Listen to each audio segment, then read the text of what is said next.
दोस्तों, स्वागत है आप सभी का मेरे यूट्यूब चैनल पर। मेरा नाम संदीप कुमार है और आप लोग को आज बताने वाला हूँ कि आप 10th का एग्ज़ाम ख़त्म होने के बाद आप क्या-क्या करियर ऑप्शन चूज़ कर सकते हैं।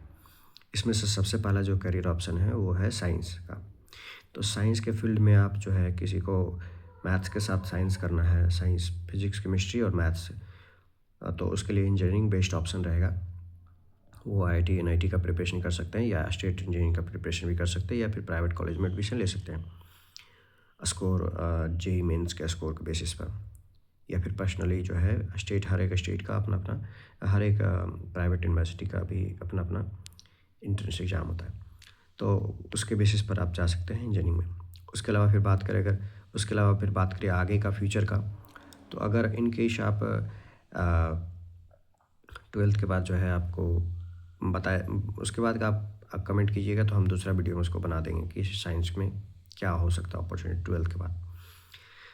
उसके बाद फिर है, अगर जो बायो लेते हैं, ठीक है, पीसीबी लेते हैं जो, तो वो फिर नीट में वगैरह के तैयारी प्रिपरेशन कर सकते हैं या फिर स्टेट इंजीनियरिंग कॉलेज में जा सकते हैं जैसे बीटीएस वगैरह होता है। उसके बेसिस पर फिर आप जा सकते हैं, एडमिशन ले सकते हैं अपना स्टेट इंजीनियरिंग कॉलेज में या फिर बड़े अच्छे से एम्स वगैरह में मेडिकल में एडमिशन ले सकते हैं उसके बेसिस पर। देन फिर बात करें अगर हम कॉमर्स की, तो कॉमर्स में आपका क्या हो जाएगा कि कॉमर्स में आप सीए के लिए जा सकते हैं या फिर आप फाइनेंस वगैरह का जो जा सकते हैं, ठीक है, मैनेजमेंट में। या अगर बात करें बहुत सारे कंपनीज का 12th अगर उससे करते हैं, ठीक है, सीए से, तो बहुत सारे अपॉर्चुनिटी आगे बैंकिंग के सेक्टर में खुल जाते हैं, आपके मैनेजमेंट के सेक्टर में खुल जाते हैं ये चीज़ें। उसके अलावा फिर और बात करें अगर अपॉर्चुनिटीज़ का, तो उसमें है फिर आपका कि अगर आर्ट्स को लेते हैं तो इस उनके लिए बेस्ट ऑप्शन रहेगा कि या ह्यूमैनिटेरियन लेते हैं साइंस, तो उनके लिए बेस्ट अपॉर्चुनिटी रहेगा कि आप सिविल सर्विसेज में जा सकते हैं। उसके अलावा फिर आप मीडिया कम्युनिकेशन या फिर आप जर्नलिज्म में जाना चाहते हैं, लॉ वगैरह करना चाहते हैं, तो उनके लिए बेस्ट ऑप्शन ये रहेगा, ठीक है। या किसी को इंटरेस्ट है आर्ट्स एंड क्राफ्ट्स वगैरह में, तो उसके लिए भी बेस्ट ऑप्शन रहेगा ये। बट रिमेंबर एक चीज़ याद रखिएगा कि सिविल सर्विसेज में आप इंग्लिश मीडियम रखिएगा तो ज़्यादा अच्छा रहेगा प्रेफरेंस, क्योंकि देख ही रहे रिजल्ट के बेसिस पर। और उसके अलावा फिर लॉ वगैरह में भी आप कर सकते हैं, ठीक है, जा सकते हैं। उसके अलावा फिर बात करें, जहाँ तक हमको लगता है कि 10th के बाद ये 3 करियर ऑप्शन तो बेस्ट है। उसके अलावा डिप्लोमा भी आप कर सकते हैं, 10th के बाद ही डिप्लोमा स्टार्ट हो जाता है। किसी को अगर ज़्यादा मेहनत नहीं करना उस साइड में, तो आपको डिप्लोमा एक ऐसा टेक्निकल डिग्री मिल जाएगा जिसके बेसिस पर कि आप प्लेसमेंट मतलब प्राइवेट जॉब आफ्टर 10th के बाद ही, डिप्लोमा के बाद ही आपको मिल जाएगा डायरेक्टली, बढ़िया अगर कॉलेज से कीजिएगा तो। उसके अलावा फिर आईटीआई कर सकते हैं, वो भी 2 साल का कोर्स होता है, 1 साल का भी कुछ कुछ होता है, ठीक है। तो उसमें आईटीआई आप कर सकते हैं, वो आपका बेस्ट रहेगा किस चीज़ के लिए, तो अगर आपको टेक्निकली मतलब कोई कंपनी में जॉब करना है, ठीक है, प्राइवेट कंपनी वगैरह में, आपको 2 साल के बाद आपके पास उतना पैसा नहीं है पढ़ने के लिए आगे, तो आप आईटीआई कर करके कर सकते हैं वो चीज़ें। इसके अलावा किसी को अगर रेलवे वगैरह में टेक्निकल पोस्ट पर जाना है तो उसके लिए आईटीआई मांगता है बहुत सारे पोस्ट पर। तो ये सारी चीज़ें हैं, 10th के बाद आप जो है अपने अपने कोर्स के हिसाब से आप जो है चूज कर सकते हैं कि आपको किस फील्ड में क्या करना है। पहले आप देखिए, सबसे ज़रूरी चीज़ है क्या कि आप एक गोल बनाइए कि आपको लॉन्ग टर्म प्लान करना है, शॉर्ट टर्म प्लान करना है, ठीक है। आपका कैरियर किस हिसाब से चूज करना है, आपको लॉन्ग टर्म प्लान करना है, शॉर्ट टर्म प्लान करना है, उसके बेसिस पर आप जो है सब्जेक्ट को चूज करना शुरू कर दीजिए। जैसे कि लाइक वाइज किसी को अगर साइंस लेना है, साइंस लेकर के उसको रिसर्च वगैरह के फील्ड में जाना है, ठीक है, साइंटिस्ट वगैरह बनना है, इसरो वगैरह में जाना है, डीआरडीओ में जाना है, या फिर आपको पीएचडी वगैरह करना है एमएससी कर करके, तो उसके लिए फिर बेस्ट रहेगा कि आप साइंस लीजिए, ठीक है। और ध्यान रखिएगा लेकिन टाइम का जो है कॉन्सेशन रहेगा, और अच्छे का साइंस कॉलेज में हो जाता है आपका एडमिशन, तो और बेस्ट रहेगा। या अगर किसी को है क्या कि नहीं हमको टीचिंग में भी जाना है, तो टीचिंग में भी ध्यान रखिएगा कि साइंस वगैरह का स्कोप स्पेशली अच्छा है, ठीक है, क्योंकि आर्ट्स में तो बहुत भीड़ है साइंस टीचिंग वगैरह जॉब में। साइंस में ठीक है, अगर अच्छे आप कॉलेज वगैरह से कर लेते हैं साइंस से कोर्स, तो आपका अच्छा रहेगा। उसके लिए बीएड का ज़रूरत पड़ता है, बीएड आप कर सकते हैं, या डीएलएड, आप डीएलएड 1 to 5 के लिए ज़रूरी होता है, वो 12th के बाद ही हो जाता है।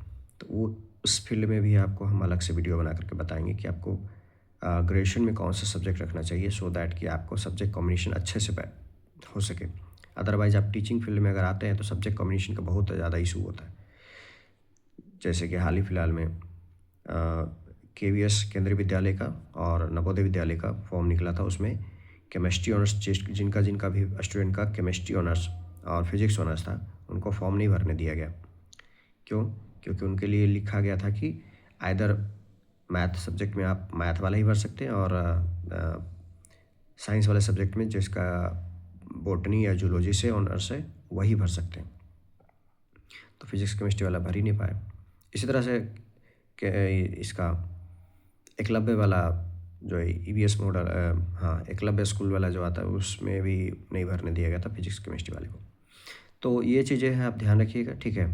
बाकी का अगर कुछ भी आपको जानकारी चाहिए करियर के रिगार्डिंग, अच्छा एक और है आपका क्लैट का एक एग्ज़ाम होता है जो कि आपका 12th के बाद होता है, ठीक है। तो एक हम सेपरेट वीडियो लाएंगे जो कि आपका 12th के बाद कौन कौन सा अपॉर्चुनिटीज़ आपका करियर का ऑप्शन हो सकता है, ठीक है। उसमें बताएंगे हम कि क्लैट है एक लॉ का कॉमन लॉ एडमिशन टेस्ट होता है। उसमें आप बेस्ट इंडिया के बेस्ट जो है लॉ कॉलेज में आप एडमिशन ले सकते हैं। उससे क्या होता है क्या कि टॉप जो है इंडिया के टॉप आप वकील बन सकते हैं, लॉयर बन सकते हैं, जज बन सकते हैं उससे पास आउट होने के बाद। उसके अलावा फिर डिफेंस सर्विसेज में जा सकते हैं 12th के बाद, अगर किसी को अलग करियर चूज करना है। या फिर अगर आप DRDO वगैरह में जाना चाहते हैं तो उसके लिए फिर आपको वही डिप्लोमा पॉलिटेक्निक कर करके DRDO में जा सकते हैं उसमें भी। या फिर आपको अगर सबसे बेस्ट हमको लगता है पता है क्या, सबसे ज़्यादा जो अपॉर्चुनिटीज़ है वो हमको लगता है आई थिंक सबसे कम कंपटीशन जो है आई थिंक अगर आप अच्छे से साइंस से अगर कर लेते हैं, केमिस्ट्री या फिजिक्स से रिसर्च वगैरह में, तो आप प्रोफेसर का जॉब में आप आ सकते हैं। प्रोफेसर का जॉब हमेशा निकलते रहता है, हर स्टेट का अपना अपना, आप उसमें आ सकते हैं। या इसरो वगैरह का एवरी ईयर निकलता है, इसरो DRDO ये सब का जो है इसमें बहुत ज़्यादा अपॉर्चुनिटीज़ होते हैं, ठीक है। आप इसके हिसाब से भी आ सकते हैं, या नेट एजुकेट के स्कोर पर आता है, ठीक है। ये तो रहा कि आप 10th के बाद कौन कौन सा करियर अपॉर्चुनिटी चूज कर सकते हैं। साइंस, आर्ट्स में आपको बता ही दी। कॉमर्स में CA आप कर सकते हैं, चार्टर्ड अकाउंटेंट बोलते हैं उसको। उसके अलावा फिर नीट वगैरह का आप बायोलॉजी से अगर साइंस से लेते हैं तो उसमें कर सकते हैं। उसके अलावा अगर आपका बात करें क्या कि 10th के बाद अगर आप आर्ट्स लेते हैं तो लॉ में जा सकते हैं। मीडिया हाउसेज एक ऐसा एस्पेक्ट है जिसमें कि आपका इंडिपेंडेंट होते हैं, मतलब उसमें आपको अच्छा खासा स्कोप होता है, ठीक है, उसमें जा सकते हैं, ठीक है। इसी बात के साथ हम अगर कुछ भी आपको डाउट वगैरह है या कुछ भी आपको एक्स्ट्रा जानकारी चाहिए तो कमेंट कीजिएगा नीचे, ठीक है। और साथ ही साथ जो है आपको अगर चाहिए और डिटेल में चाहिए वीडियो तो आप कमेंट कीजिएगा, हम दूसरा वीडियो बना देंगे पार्टिकुलर टॉपिक पर।